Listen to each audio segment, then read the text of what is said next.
machst du noch? Da ich nicht so viel studiere, wie ich sollte, habe ich genug Zeit, so Sachen selber in die Hand zu nehmen.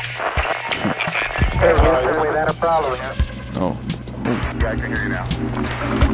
Say again, please. Yeah. Okay. Also gut, ich denk mir, ich häng's mal an den Schreibtisch, denn ich muss so viel und bis schon längstens Zeit ist. Doch hab keine Lust drauf, ach man, immer der Scheiß. Und mein Kopf, ja, der macht sich wieder auf die Reise. Ein Stück aus dem Haus will ich tief durchschnaufen. Und will ich zurücklehnen, wird einfach alles zu schwer. Und mein alter Zugpferd wird zum Party-Rudel. Mein ganzer Kopf teilt sich auf wie ein Kuchen. Ein Teil von mir ist einfach immer bei der Beats. Und mit meinem Hobby, ja, will ich investieren Zeit.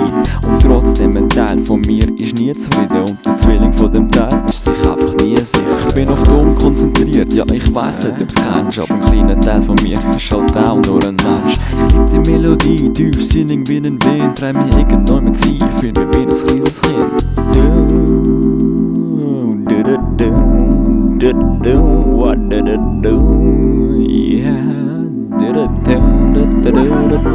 Verdammt, aber eben zurück zum Thema, ja, es liegt auf der Hand. Ein Teil von mir ist leider einfach nie bei Verstand. Doch ein Teil von mir reist durchs weite Land. Und ein Teil von mir hat einen riesen Humor. Ach, es kommt mir vor, als wär's gestern gsi.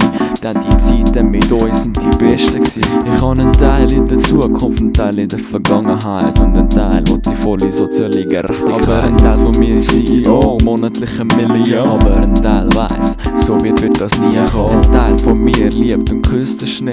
Und ein Teil von mir springt noch tief ins Meer. Und ein Teil von mir bremst für dir.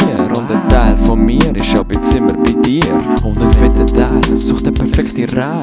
Und die Komplementärmenge ist eigentlich der Inhalt wichtig.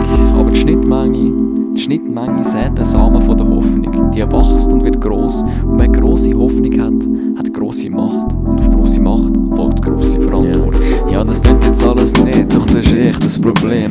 Wenn ich Glück habe, merkt der Chef nicht von dem. Weil in diesem Moment steht ein 10% von meiner Aufmerksamkeit. Sie ist zu sehr verteilt. Und es tut mir ja leid, aber ich habe keine Kontrolle, weil ich Sachen vergiss. Fang ich nochmal an von vorne. So viele Fragen, keine Antwort an der Uni. Wie ist der angekommen? Ja, fällt mir nicht mehr ein, aber in der Zwischenzeit kommt mir vieles in den Sinn. Leider nichts wirklich Gescheites. Weil an einem Teil von mir fehlt irgendwie der Mut. Aber ein Teil weiss, es kommt schon irgendwie gut. Und es stört mich, weil ich nämlich jetzt nicht will. Aber ein Teil von mir ist immer bei der Ex im Bett. Und noch echt verletzt von all dem Ärger. Aber ein Teil weiss, es macht mich stärker.